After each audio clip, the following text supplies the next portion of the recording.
With me here is Francis Rossi from Status Quo. Francis, nice to meet you again. He said that when he came in. He's a nice boy. You can't see him, I can.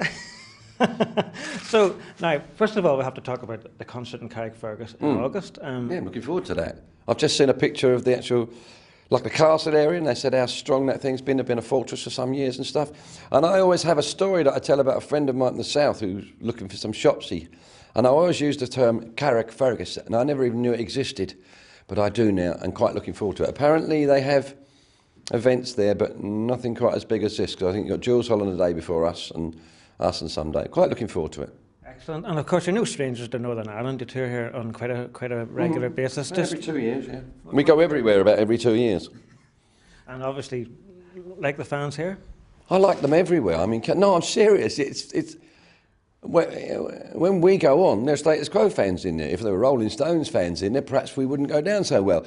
But we're very, very lucky, and that's one of those things that you work for all your life, is to have a following. So you turn up, and sure enough, I know most of the names of the front row. In fact, the front 3 rows. Seriously? Yes. Yeah. Very good. But you must think, when you think back, I mean, 41 years the band's been going now. 41 years, yes, I'm getting older now, aren't I?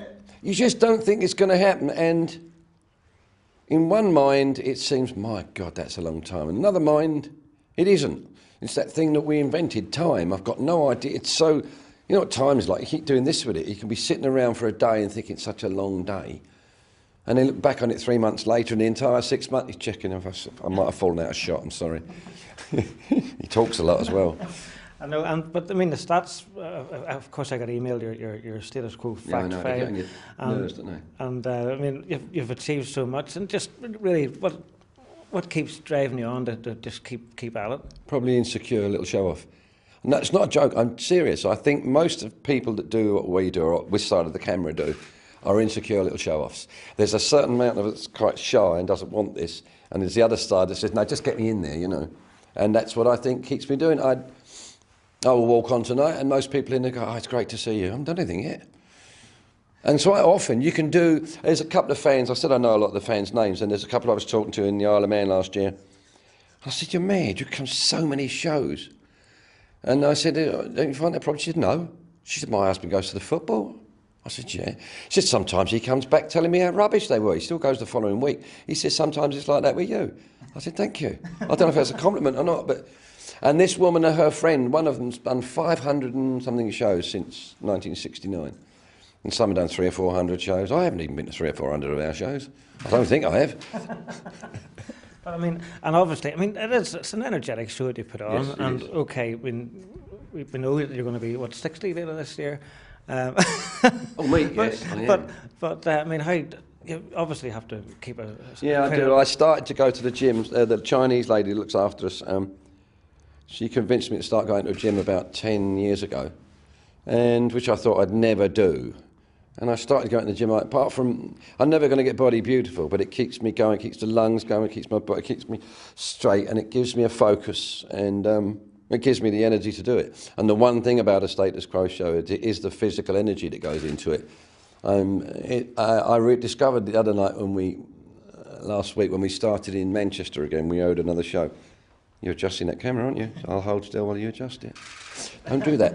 And I realised that night, because we didn't rehearse, which is unusual, that even standing there trying to do, because of the pace of the thing, is quite hard. So when your body physically gets into it, it's so enjoyable. It's like anything, I suppose. It's like when I go to the gym, I don't really want to go.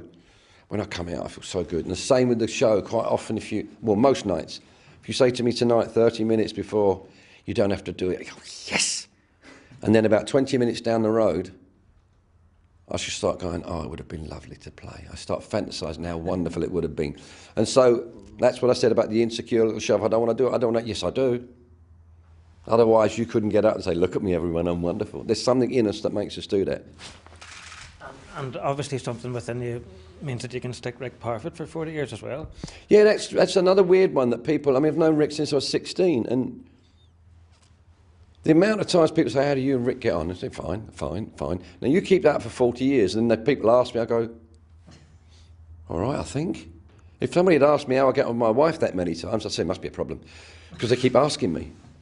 So for two people who have been together that long, we get on extremely well.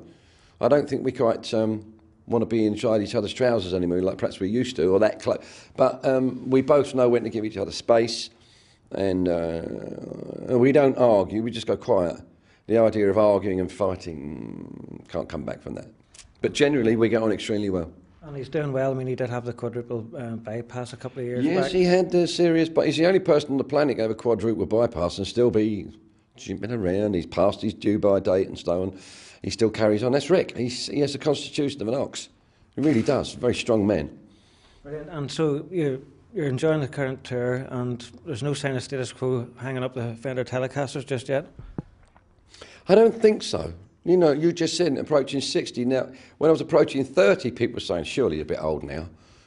That was 30 years ago. And I thought it was a bit old now, so I don't know. And with Uncle Mick and Uncle Keith still going out, and now those young people behind us, you two, at 50-something, you think, well, this business has never done this before. So I don't know what's... I know B.B. King went on and still goes on. I know that I saw Chuck Berry last year at 83 or something. So I don't know. It seems ridiculous, but when I'm on there, oh no, I'm happy. If I look at me, oh, what sweet. I don't look at the photographs, I don't look at any footage because I think I look ridiculous. But I enjoy myself that much. I don't wish to know how ridiculous I look. Not at all. Fan. No, seriously, I go back a long way. As I said, in my chair, paper plane. Shine your right. He won't let you see him. Oh, I do cutaway shots, don't worry. You're going to do noddies in a minute. That's right. He's been there so many times. Whenever you see that, someone look at it. They're called noddies. He's done a cutaway.